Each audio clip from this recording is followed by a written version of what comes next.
What's up, boys and girls? Him, Zerz, G, Zerj, all of those. What's happening? That's people were worried. Where have you been? Where have you been? I was in the multiverse. I was in another dimension, saving it from a giant cornbread Keanu Reeves that had taken over.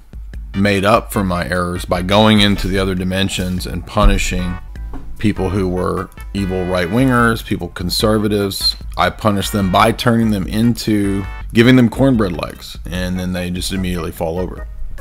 Why are they pushing the multiverse? And by the way, there's this other movie coming out, this weird, with a Chinese woman who runs a laundry mat or something, and she can tap into the power, her goddess powers in the multiverse. Why are they pushing the multiverse? Well, here's my thesis on where this is coming from. Ultimately, yeah, it's demonic, but how would people believe in things so absurd? The more I thought about it, it's like, well, wait a minute. So when we're dreaming, yes, it seems real. And the Matrix, the new Matrix, will actually bring that in, the dream aspect of it. Because the new Matrix is going to be about the dream world, the real world, the sim world, and the sim world within the sim world. So it's really weird, and it's very confusing and disjointed, which is part of the reason why it's hard to figure out exactly what's going on. But the reason they believe this is because dreams appear real, and then of course kind of basic level philosophy people say, oh, well, how do we know that this world isn't just another one of the dream worlds? Then they leap to the conclusion that, oh, because of Brian Greene's book about multiverses, there has to be an infinite number of universes, and he makes the argument that it's something like, well, if the universe is infinite, which, by the way, we don't know. Nobody knows that the freaking universe is infinite. I don't think it is. But on what empirical scientific basis can you prove the universe is infinite, right? So he starts with that premise, which is actually to give the universe a divine attribute. Interesting. So they're collapsing the divine energies into the universe, pantheism, which is just ancient paganism. And then his argument is, if you go in one direction infinitely, then in an infinite series of potentia, you're eventually going to, he's trying to say logically, you would come to another universe eventually that would be like yours, because again, it goes on forever. So if there's no end to it, then isn't it possible in an infinite extension that you would hit the same thing? And not just the same thing, but that you would hit every variation of that thing. So in any direction, if you went infinitely, you would encounter every other infinite possibility, was his line of reasoning. If I remember correctly. I read his thing, I don't know, 10 years ago. So I'm going from memory. I think that's the line of reasoning that he's using. And in philosophy, this is to confuse potentiality with actuality. Amazing. So they're making ancient philosophical mistakes that Aristotle refuted a long time ago, and Christianity through the doctrine of creation ex nihilo refuted a long time ago. And they believe it because of false, bad philosophy, like illogical, incoherent leaps in philosophy. And this is the penalty when you reject metaphysics. You become crazy. And you don't really get away from metaphysics. You just start bringing in metaphysics again in terms of like schizo crazy world, dude. I mean, think how close is this to Charles Manson philosophy? I'm God and the devil, son. I'm the sunrise of your mind. Right? Jesus and Satan are the same, which is this dialectical Gnostic philosophy, which is the same thing as all potentialities being real. It's just ridiculous. And not just logically possible worlds, as philosophers talk about, even illogical worlds also are real somehow. Which, again, makes absolutely no sense. But the multiverse nonsense, I'm not joking. Father Deacon actually has talked about this. It goes back to a physicist who didn't know anything about philosophy. I think he was David Lewis.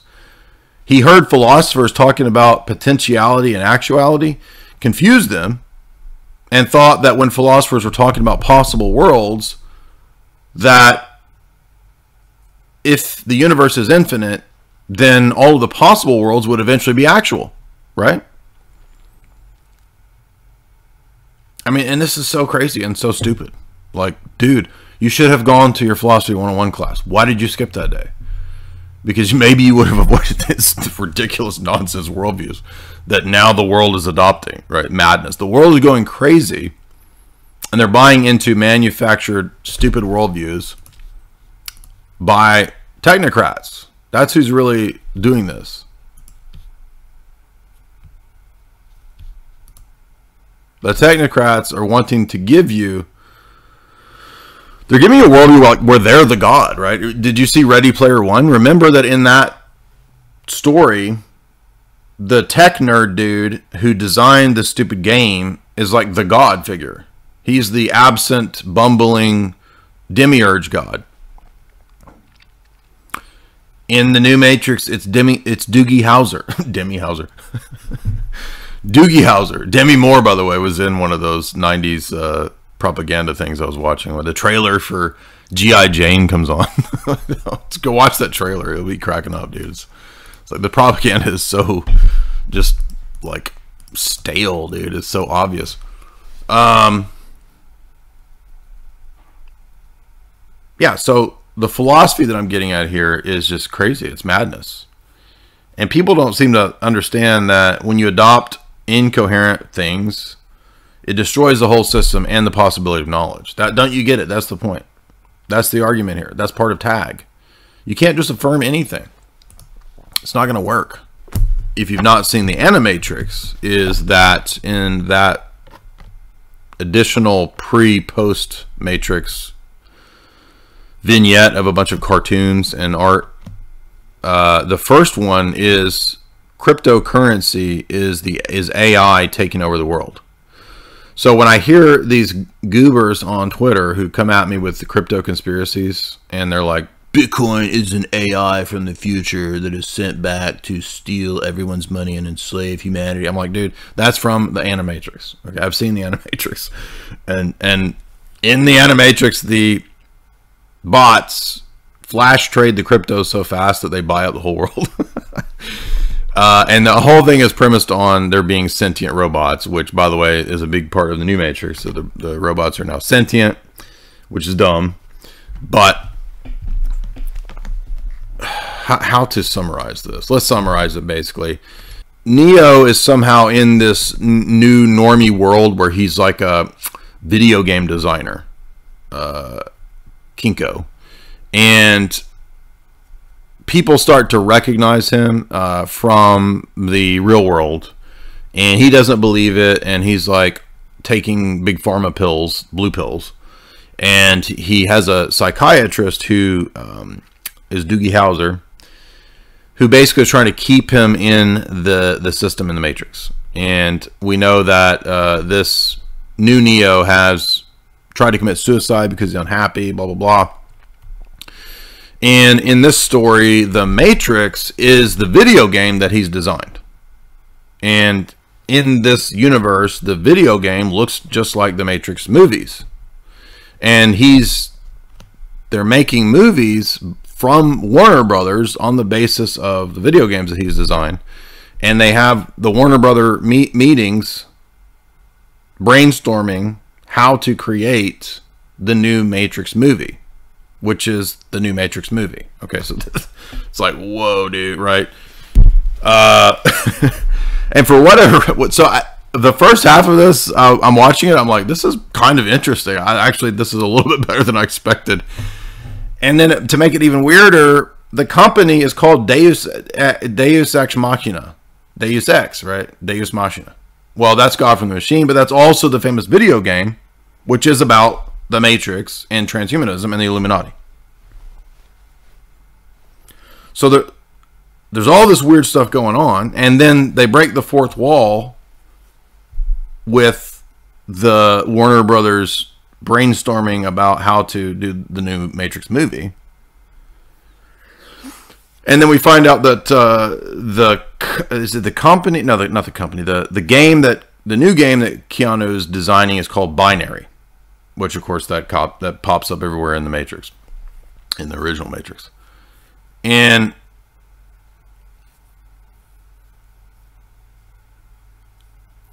in Binary, he has designed programs that, this doesn't make any sense, but he has these memories and dreams that are from his real previous Matrix experiences in the real Matrix movies. Okay, I know everybody's getting lost, but I don't know how to explain this. Like it's like a big giant mind F, right? Like I can't even explain it, but that's why it's very confusing, I think, for people that watched it. I mean, I know that what the story means, but I'm watching this and I'm like, who could follow this? Like, can normies follow this, or do they even know what's going on? Or this is so disjointed and convoluted. So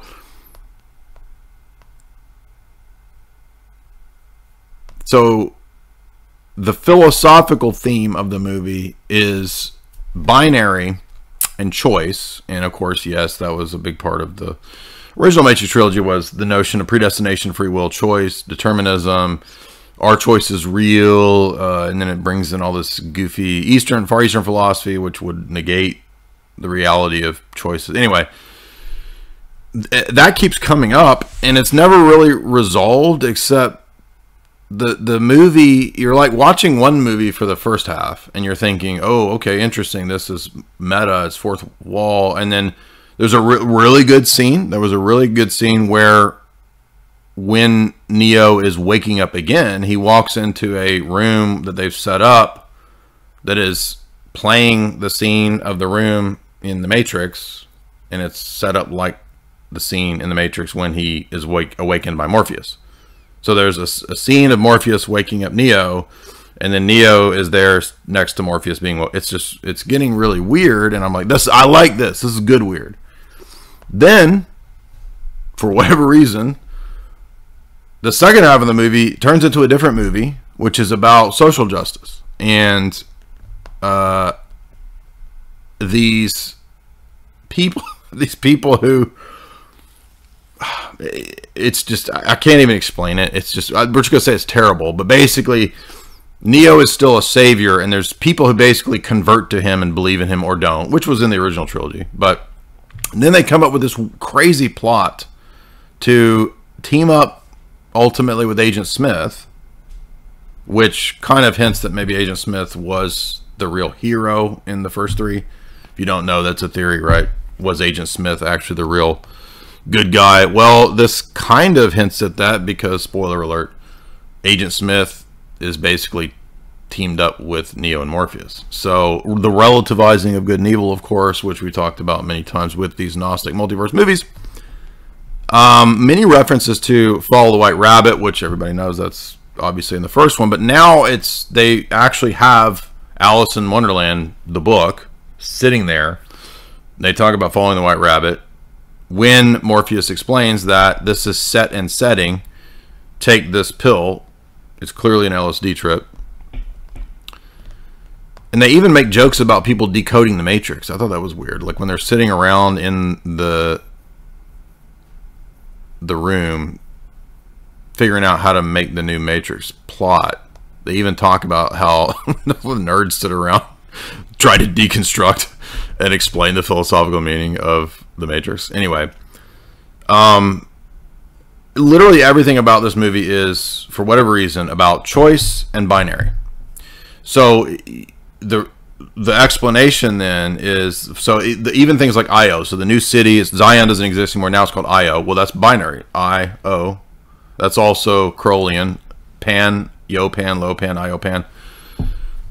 It is binary. It's explained in the movie that everything is binary choices, because this thing or that thing, good or evil, male or female. The creator God and his opposite, the architect Smith. This literally, it comes up probably 20 times in the movie, right? So I don't know if like they thought everybody was just too stupid, maybe, but like you don't have to tell me 20 times in the movie that this is about binary. Like I get it, right? It's about freedom and choice, right? This thing or that thing, that's binary. So when there's the big reveal, when Neo thinks he's going to wake up Carrie-Anne Moss, we find out that twist, Doogie Howser is the architect. Shocker, right? You thought it was Agent Smith, who's the dude from Mindhunter, excuse me. The FBI dude from Mindhunter. Oh, it wasn't him. It's actually Doogie Howser. So Doogie Howser was so high IQ that he built Matrix 2. So there's old Matrix, which is gone. Doogie Howser is the new sentient architect who builds Matrix 2.0. Is that Web 3? I don't know what it's supposed to be. And in this world, this new Matrix, he wants to get rid of choice. I mean, didn't Smith say that, though? I don't know. Anyway, but Smith is now awake, right? So he's like the good version of the dark side. Neo is the good version of the light side. And they team up. So the overcoming of the binaries is through Smith and Neo being the yin and the yang to defeat Doogie Howser. So you thought he was just a smart doctor as a kid. No, he built the whole new Matrix, dude.